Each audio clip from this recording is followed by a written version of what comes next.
ડભોઈ પટેલવાડી ખાતે આમ આદમી પાર્ટીના ધારાસભ્ય ગોપાલ ઇટાલિયા દ્વારા જાહેર સભા યોજવામાં આવી। આમ આદમી પાર્ટીના ધારાસભ્ય ગોપાલ ઇટાલિયા દ્વારા ડભોઈ પટેલવાડી ખાતે એક જાહેર સભાનું ભવ્ય આયોજન કરવામાં આવ્યું હતું, જેમાં ધારાસભ્ય ગોપાલ ઇટાલિયાએ ભાજપ પર આકરા પ્રહાર કર્યા હતા। આ જાહેર સભામાં મોટી સંખ્યામાં આમ આદમી પાર્ટીના કાર્યકર્તાઓ અને આગેવાનો ઉપસ્થિત રહ્યા હતા। રિપોર્ટર મિત માછી, શિનોર સમાચાર ન્યૂઝ, ડભોઈ। ગોપાલ ઇટાલિયા જાહેરમાં એમ કહે છે કે ભાજપના ધારાસભ્યોની હેસિયત પટાવાળા જેવી છે વિધાનસભાની અંદર। જો કોઈને એમ લાગે કે ગોપાલની વાત ખોટી છે તો વિધાનસભાના સત્રનું લાઈવ રેકોર્ડિંગ આખી ગુજરાતની જનતા માટે ખુલ્લું મૂકી દે। ભાજપવાળા બધાને ખબર પડી જાય કે કોણ કેટલું પાણીમાં છે। ભાજપના નેતાના ભાષણો લાઈવ આવે, મુખ્યમંત્રીની સભા લાઈવ આવે, પાર્ટીના પ્રદેશ અધ્યક્ષનો સમારોહ લાઈવ આવે, પણ વિધાનસભામાં ધારાસભ્યો ઊભા થઈને શું બોલ્યા એ લાઈવ કેમ નથી આવતું?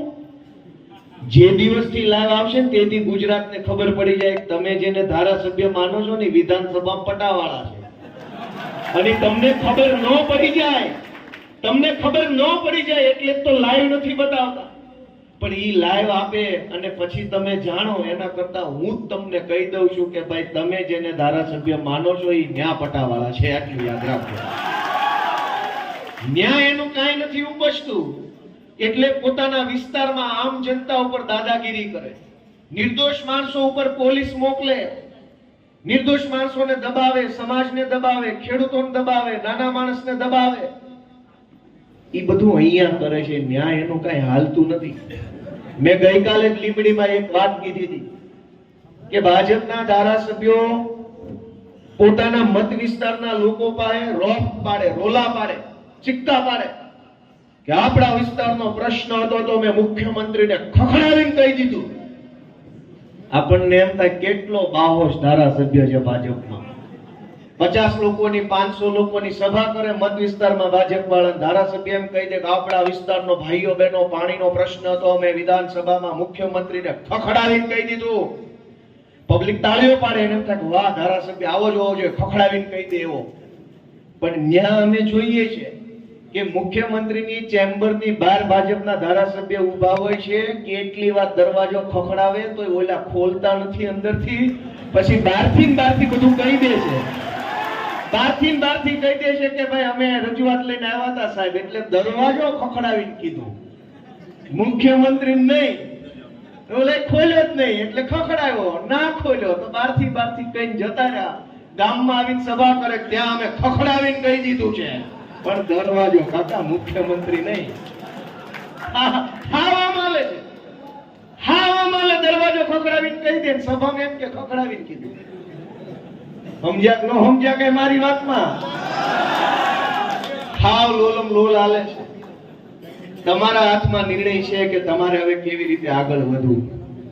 દોસ્તો, આપણે ઘણું સહન કરી લીધું છે, ઘણું ગુજરાતને ભાજપ વાળાએ નુકસાન પહોંચાડી દીધું છે। હજુ જો નુકસાન ન થવા દેવું હોય, અટકાવવું હોય તો આપણે બધા આપણો આત્મા જગાડવો પડશે।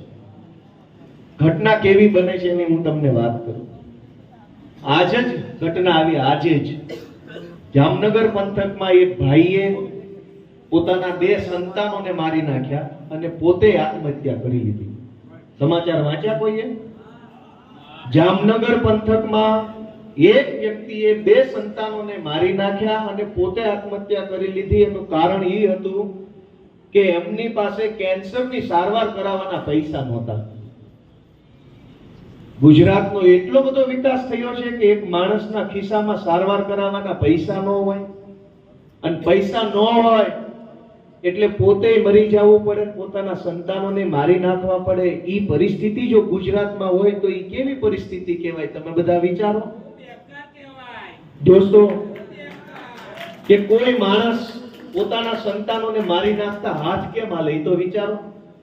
આપણે બધાના ઘરમાં સંતાનો છે, કોઈનો હાથ તો શું એવું કલ્પના ન કરી શકે હું મારા હાથે મારા છોકરાને મારી નાખું, એવું કોઈ વિચાર ન કરી શકે।